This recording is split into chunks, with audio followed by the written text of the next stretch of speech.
Assalamualaikum warahmatullahi wabarakatuh. Anak-anak, kita ketemu lagi dalam pelajaran biologi. Kali ini kita belajar tentang dunia hewan.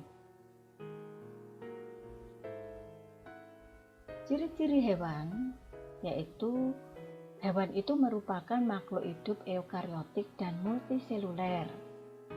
Dia karena tidak mempunyai klorofil, maka cara hidupnya adalah heterotrof.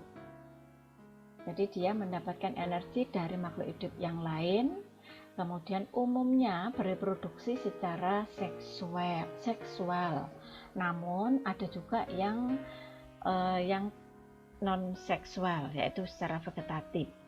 Kemudian tidak memiliki dinding sel.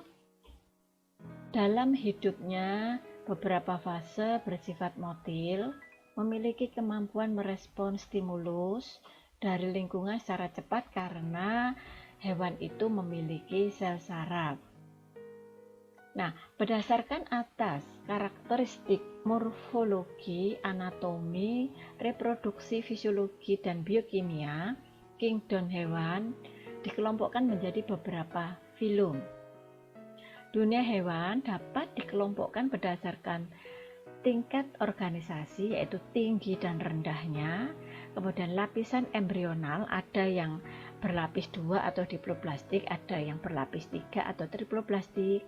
Kemudian rongga tubuhnya, ada yang acelomata, tidak berongga, pseudocelom, rongga semu, dan celomata, jadi mempunyai rongga sejati. Kemudian berdasarkan atas simetri tubuh, hewan itu digolongkan menjadi ada yang bersifat radial, bilateral, dan asimetri. Kemudian berdasarkan atas segmentasi tubuh, ada yang bersifat metametrik, ada yang non-metametrik. Kemudian berdasarkan atas tulang belakangnya, ada yang disebut vertebrata dan invertebrata. Nah, di sini hewan digolongkan menjadi beberapa filum, yaitu Porifera, Hilum coelenterata, Platyhelminthes, Nemathelminthes, Annelida, Mollusca, Arthropoda, Echinodermata, dan Chordata. Nah, sekarang kita mulai dari Porifera. Porifera ini merupakan hewan yang paling sederhana. Pernah melihat hewan seperti ini? Ini hewan anak-anak, bukan tumbuhan ya. Memang bentuknya seperti tumbuhan, tapi sebenarnya adalah hewan. Nah, di sini Porifera ini memiliki ciri-ciri disebut porifera karena memiliki pori-pori di seluruh permukaan tubuhnya.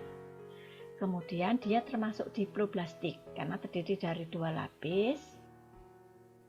Umumnya simetri radial, tidak ada pembagian tubuh anterior dan posterior, tidak memiliki rongga tubuh atau bersifat acelomata, tidak memiliki segmen tubuh, pencernaan makanan secara intraseluler, tidak memiliki organ peredaran darah, tidak memiliki organ pernapasan, ekskresi, dan saraf.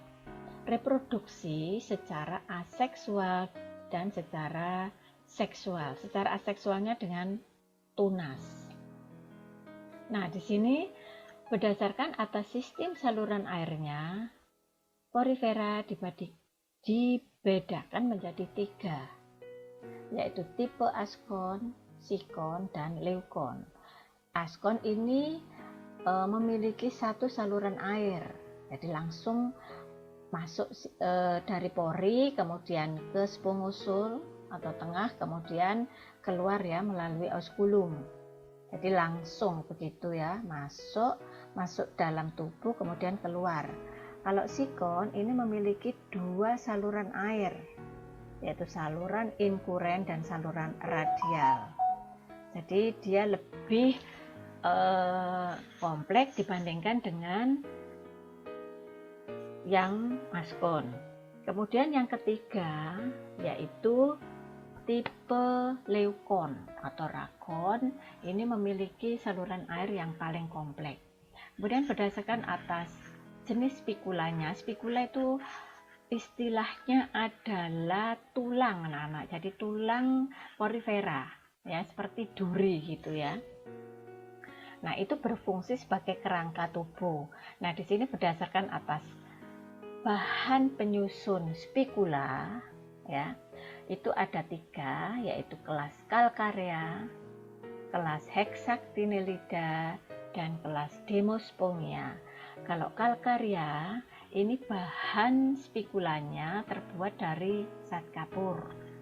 Ini contohnya adalah Leucosolenia, Scypha, dan Sikon, kemudian Clatrina.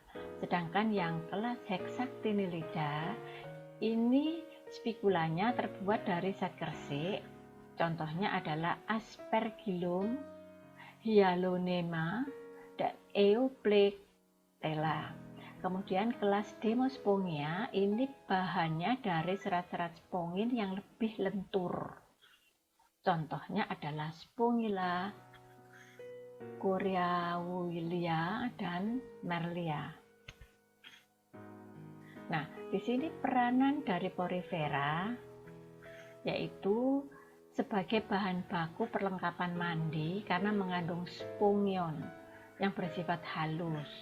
Ini adalah dari kelas yang ketiga tadi, ini yaitu kelas Demospongia.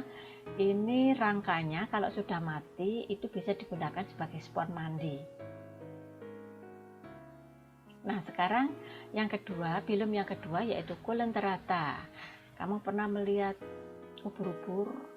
Nah, ini adalah apa itu namanya, bunga laut, tapi sebenarnya adalah hewan ya, bentuknya seperti bunga. Nah, Coelenterata ini mempunyai ciri dia termasuk triploblastik. Simetrinya radial, tetapi ada juga yang bilateral. Bersifat acelomata, berarti dia tidak memiliki rongga. Sistem pencernaannya belum sempurna, memiliki mulut tapi tidak punya anus. Tidak memiliki organ peredaran darah, pernapasan, dan sistem ekskresi.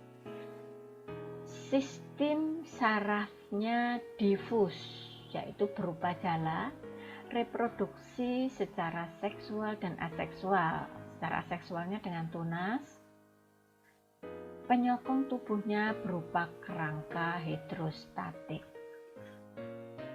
Nah, klasifikasi Coelenterata itu dibagi menjadi 3 kelas, yaitu kelas hydrozoa, yaitu hidrat dan obelia contohnya, kelas Scyphozoa contohnya yaitu ubur-ubur atau Aurelia aurita, kelas Anthozoa yaitu anemon laut, contohnya koral, kipas laut, dan pena laut.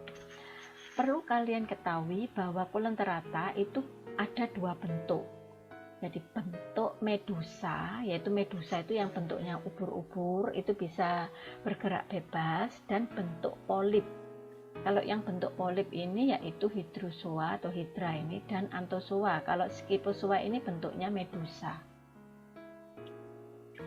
Nah, peranan Coelenterata sebagai pembentuk karang atau koral, melindungi pantai dari gelombang, dan sebagai bahan baku kosmetik, yaitu misalnya ubur-ubur. Kemudian Platyhelminthes. Nah, ini anak-anak kamu melihat ini adalah Platyhelminthes. Plat artinya pipih, helminthes artinya cacing, yaitu cacing pipih. Platyhelminthes ini memiliki 3 lapisan, yaitu triploblastik, tapi tidak mempunyai rongga ya, jadi tidak memiliki rongga atau disebut juga acelomata. Nah, ini terdapat bagian tubuh anterior dan posterior. Anterior itu bagian depan, posterior itu bagian belakang. Sistem pencernaan sudah ada, tapi belum sempurna. Memiliki mulut tapi tidak punya anus. Tidak memiliki organ peredaran darah dan pernapasan. Sistem ekskresi berupa sel api. Sistem saraf tanggal tali.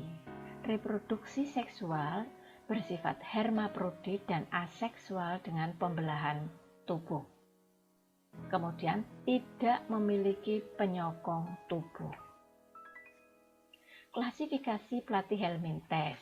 Jadi Platyhelminthes dibagi menjadi 3 kelas, yaitu kelas Turbellaria, contohnya Planaria, kelas Trematoda, yaitu cacing hati, ya, Fasciola hepatica, kelas Cestoda atau cacing pita, atau Taenia sulium, Taenia saginata, yaitu cacing hati yang hidup di usus sapi dan babi.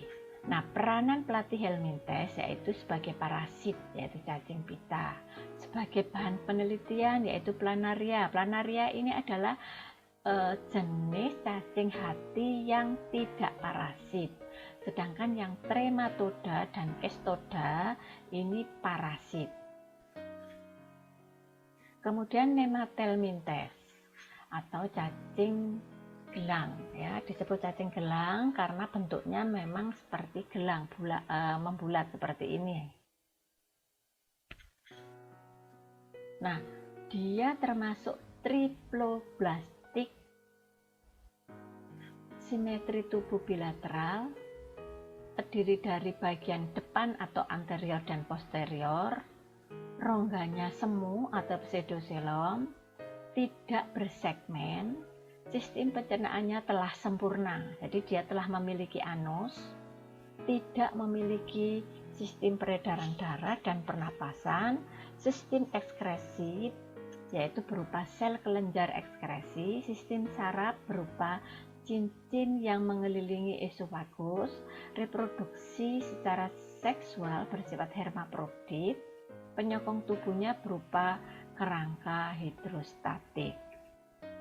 Kemudian contoh dari parasit dari cacing Nemathelminthes yang bersifat parasit, misalnya cacing tambang atau Ankylostoma duodenale. Ini hidup di usus halus manusia dan dapat menyebabkan penyakit ankylostomiasis. Ini masuknya melalui pori-pori kaki. Kemudian cacing perut Ascaris lumbricoides, ini parasit di saluran pencernaan. Ini masuknya bersamaan dengan makanan yang kurang bersih, ya, berupa telur. Kemudian cacing kremi Enterospius vermicularis, ini menyebabkan penyakit gatal di daerah anus. Ini juga melalui makanan. Kemudian cacing filaria atau Wuchereria brankovici, ini menyebabkan penyakit kaki gajah. Kalau ini masuknya yaitu melalui gigitan dari lalat. Ya. Nah, cacing filaria ini menyebabkan penyakit kaki gajah jadi seperti ini.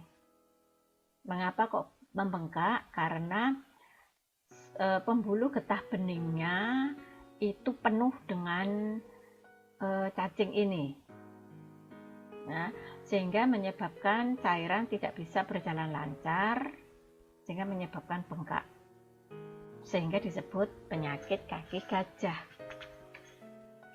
Nah, ini Annelida, ya, Annelida karakteristiknya dia termasuk triploblastik atau memiliki 3 lapis dan rongganya sudah rongga yang sejati, memiliki segmen tubuh, simetri tubuhnya bilateral, sistem pencernaannya sudah sempurna, memiliki sistem peredaran darah yaitu peredaran darah tertutup, tidak memiliki sistem pernapasan, sistem ekskresinya disebut nefridium, sistem sarafnya tangga tali, reproduksi seksualnya bersifat hermafrodit, Penyokong tubuhnya berupa kerangka hidrostatik. Annelida digolongkan menjadi 3 kelas, yaitu kelas Polychaeta, kelas Oligochaeta, dan kelas Hirudinae. Jadi ini penggolongannya berdasarkan atas banyak sedikitnya rambut sikat. Kalau Polychaeta ini berarti rambut sikatnya banyak. Contohnya adalah Eonis Kalau Oligochaeta ini sedang, yaitu Lumbriscus terrestris. Ini adalah cacing tanah. Kemudian Hirudinae ini adalah ini ya, lintah atau pacet. Peranan Annelida yaitu bisa menyuburkan tanah, contohnya cacing tanah, sebagai bahan makanan yaitu cacing wawu dan palolo untuk pengobatan. Jadi anak-anak ada pengobatan yang menggunakan lintah karena diharapkan yang diserap oleh lintah itu adalah darah kotor. Kemudian moluska. Moluska, pernah lihat ini? Kerang. Ya. Nah, karakteristiknya dia termasuk triploblastik, selomata atau berrongga sejati. Simetri tubuhnya bilateral, terdapat pembagian tubuh anterior dan posterior, tidak memiliki segmen tubuh, sistem pencernaan sempurna, sistem peredaran darah terbuka, kecuali pada cephalopoda, alat pernafasan berupa insan, pulmonum, atau bisa juga berupa epidermis atau mantel. Sistem ekskresi berupa ginjal, sistem saraf merupakan ganglion, reproduksi seksual dengan peleburan sel telur terjadi di luar tubuh.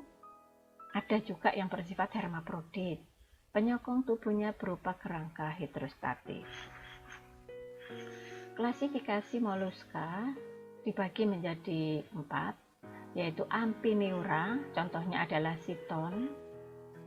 Kelas Gastropoda, yaitu contohnya Helix, Pomata atau siput.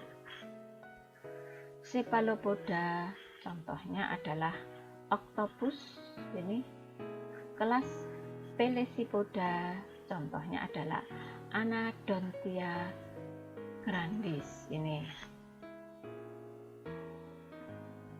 Peranan moluska bisa untuk bahan makanan, misalnya cumi-cumi, gurita, dan bekecot. Kemudian sebagai bahan perhiasan, misalnya kerang mutiara ini menghasilkan mutiara yang sangat berkilau dan bagus sekali. Kemudian sekarang arthropoda, ini kamu kalau melihat ini apa ini? Kalajengking, ini apa? Ini Scolomonggo. Nah, cirinya memiliki 3 lapisan triploblastik, simetri tubuhnya bilateral, terdapat bagian anterior dan posterior, dia berongga sejati, memiliki segmen, sistem pencernaan sempurna, sistem peredaran darah terbuka, namun darah tidak berwarna merah, alat pernafasan berupa insang, ada yang berupa paru-paru dan ada yang trakea. Sistem ekskresi berupa kelenjar ekskresi atau saluran Malpighi. Sistem saraf berupa saraf tangga tali, reproduksi seksual dengan peleburan sel telur di dalam tubuh. Penyokong tubuhnya berupa kerangka luar atau exoskeleton yang terbentuk dari zat kitin, memiliki omatidium atau mata faset, yaitu mata majemuk. Nah, ini klasifikasi arthropoda ya. Jadi arthropoda dibagi menjadi 4 kelas, yaitu krustase, udang-udangan, myriapoda, yaitu kelabang dan keluwing. Jadi myriapoda itu dibagi lagi menjadi 2 ordo, yaitu Chilopoda dan Diplopoda. Ini berdasarkan atas jumlah kakinya pada setiap ruas. Kalau Chilopoda itu berarti setiap ruas ada sepasang kaki, contohnya kelabang dan lipan. Diplopoda setiap ruas ada 2 pasang kaki, sehingga disebut kaki 1000 atau keluwing karena banyak kakinya banyak. Kemudian kelas Arachnoida, yaitu kalajengking, laba-laba. Kemudian kelas Insecta atau serangga. Jadi ini gambarnya, ini adalah krustase, ini Myriapoda, ini Arachnoida, dan yang ini kupu-kupu ini adalah termasuk Insecta. Nah, peranan arthropoda bisa digunakan sebagai bahan makanan yang berprotein tinggi, contohnya udang-udangan dan kepiting, menghasilkan madu, yaitu lebah madu, membantu dalam penyerbukan tumbuhan, kemudian sebagai bahan kain sutra, yaitu ulat sutra. Sekarang Echinodermata. Pernah melihat ini anak-anak? Ini apa ini? Bintang ular, ini bintang laut, ini landak laut. Nah, cirinya dia memiliki 3 lapisan atau triploblastik, simetri tubuhnya radial. Ketika larva bilateral, tetapi ketika sudah dewasa dia radial. Terdapat pembagian tubuh anterior dan posterior, termasuk rongganya rongga sejati. Tidak memiliki segmen tubuh, sistem pencernaan sempurna, alat pernapasan berupa insang dan juga berupa kaki ambulakral, tidak memiliki sistem ekskresi, sistem dibentuk oleh maksudnya di sini adalah sistem sarafnya dibentuk oleh saraf cincin, radial dan jala. Reproduksi secara seksual yaitu hermaprodit, aseksualnya yaitu memperbanyak diri. Jadi kalau misalnya ada ini bintang ular ini, kalau salah satu tubuhnya ini patah, maka bagian yang patah itu nanti akan terbentuk organisme baru. Kemudian penyokong tubuhnya berupa kerangka dalam atau endoskeleton, yaitu berupa plat di bawah kulit. Nah, klasifikasi Echinodermata dibagi menjadi 5 kelas, yaitu Asteroida, yaitu bintang laut, Ophiuroide, yaitu berupa bintang ular, Echinoide, bulu babi, Crinoide, lili laut, dan Holoturoide, yaitu teripang. Jadi ini bintang laut, kemudian ini adalah Ophiuroide, bintang ular, kemudian ini bulu babi atau Echinoide, kemudian ini lili laut, Crinoide, dan ini adalah teripang, ini yang bisa dimakan, teripang ini. Nah, ini peranannya yaitu sebagai bahan makanan yang berprotein tinggi, misalnya teripang laut, dan sebagai bahan perhiasan atau kerangka. Ya, sebagai bahan perhiasan contohnya kerangka bintang laut dan bintang ular. Demikian anak-anak untuk materi kali ini. Nanti pada pertemuan berikutnya kita akan membahas tentang vertebrata. Terima kasih. Semangat belajar untuk kalian. Wassalamualaikum.